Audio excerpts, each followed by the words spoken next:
Salut, c'est Hassan de Fitsport. Alors aujourd'hui, on va voir 6 habitudes pour perdre du poids facilement et sainement. Alors si toi aussi tu cherches à perdre du poids, que tu es à perdre 2, 3 kilos ou alors 15, 20 kilos, tu peux appliquer ces habitudes et elles t'aideront voilà, à garantir une perte du poids, à garantir une perte de poids. Euh, Avant, je t'invite à t'abonner et à activer la cloche pour ne rien louper de ce qui va sortir dans les prochains jours. Et je te dis à tout de suite.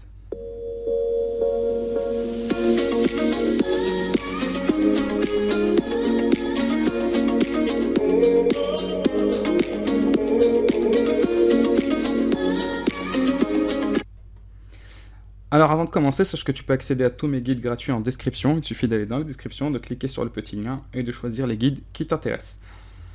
C'est parti. La première habitude à avoir, c'est de marcher un peu tous les jours.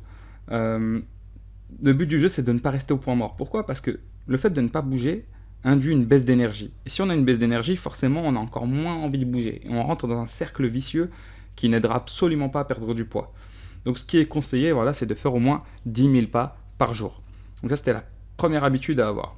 La deuxième, c'est d'avoir des routines. Donc une routine, c'est quelque chose que tu peux voilà, faire chaque jour.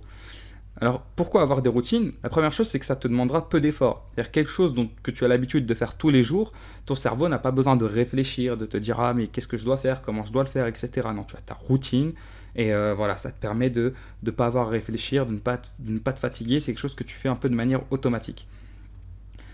Exemple, donc tu peux voilà, avoir tous les jours, par exemple, dès que tu sors dès que tu rentres chez toi après ton sport, la première des choses que tu fais, c'est de tout de suite changer les affaires, préparer ton sac, et c'est fait. Au moins, il est prêt et tu es prêt à repartir à la guerre. Donc la troisième des choses, c'est d'utiliser un extracteur de jus.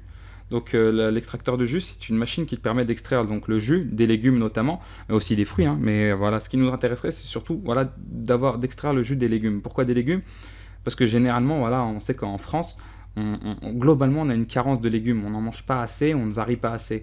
Donc ça peut être une bonne idée d'extraire le jus et voilà, de se faire des jus plutôt que de chercher donc, à manger euh, directement des légumes. Mais du coup, vous allez me dire pourquoi ne pas acheter directement du jus déjà préparé. Ce qu'il faut savoir, c'est que les jus qui sont déjà préparés, donc qu'on peut acheter en grande surface notamment, sont des jus qui sont brassés à chaud. Et donc le fait qu'il soit brassé à chaud fait qu'en réalité ça enlève absolument toutes les vitamines, tous les minéraux, etc. Donc le jus que vous buvez, voilà, il y a très peu de vitamines, très peu de minéraux dedans. Donc le but du jeu, c'est d'avoir donc justement l'extracteur de jus va te permettre d'extraire le jus à froid. C'est-à-dire que le but du jeu, ça va être de garder tous les vitamines, tous les minéraux, et c'est bien mieux de le faire soi-même. Et voilà, donc tu peux aussi y ajouter des fruits, hein, vous n'êtes pas obligé de faire que des légumes, et ça peut y apporter un peu plus de goût.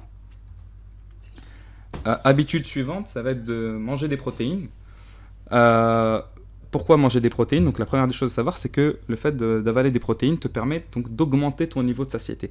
Donc la satiété, c'est quoi? C'est ce ressenti de faim que tu peux avoir. Donc plus tu augmentes le niveau de satiété, moins tu vas ressentir à la faim. Et pour autant, tu n'auras pas forcément mangé plus.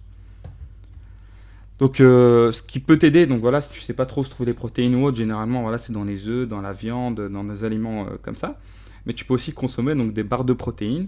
L'avantage des barres et non des bras comme c'est écrit, pardon, c'est que ça se transporte très facilement. Habitude suivante, ça va être de préparer ses repas à l'avance. Donc si tu es pressé, donc voilà, ça peut t'éviter d'aller manger au fast-food. Généralement, quand on mange au fast-food ou autre, par exemple le midi, quand on travaille, c'est que généralement, voilà, on est pressé, on n'a pas beaucoup de temps, donc on va vers la facilité. Et le fait de préparer tes repas à l'avance va t'éviter justement d'aller manger dans ces endroits qui peuvent être néfastes pour toi. Autre point positif, c'est que les repas que tu prépares à l'avance, voilà, tu peux préparer des repas pour 3, 4 jours et puis les mettre au frais et les conserver, ça se conserve. Et surtout, le point le plus important, c'est que tu sais exactement ce que tu manges. Tu ne dépends pas d'un restaurateur qui peut y ajouter X ou Y aliments voilà, qui vont te permettre peut-être d'améliorer le goût, mais qui peuvent être absolument néfastes pour ta santé. Point suivant, ce serait d'avoir des healthy snacks avec toi. Donc les healthy snacks, c'est quoi? C'est d'avoir des noix, des amandes, des petits fruits à coque, là. Et tu peux en faire des mélanges, tu peux les mélanger. Alors ce qu'il faut savoir, c'est que c'est assez calorique, mais qu'en réalité, ça va énormément t'aider parce que c'est peut-être calorique, mais ça te permet d'avoir un haut niveau de satiété parce que c'est riche en lipides et en protéines. Donc en fait, une seule poignée, tu prends une poignée de noix d'amande, tu la manges et tu vas voir que très rapidement, après quelques minutes après, tu vas moins sentir la faim. Donc ça peut réellement t'aider. Donc voilà pour aujourd'hui, merci d'avoir suivi cette vidéo. Je t'invite à mettre un pouce bleu si cette vidéo t'a aidé et je te dis à bientôt. Ciao ciao.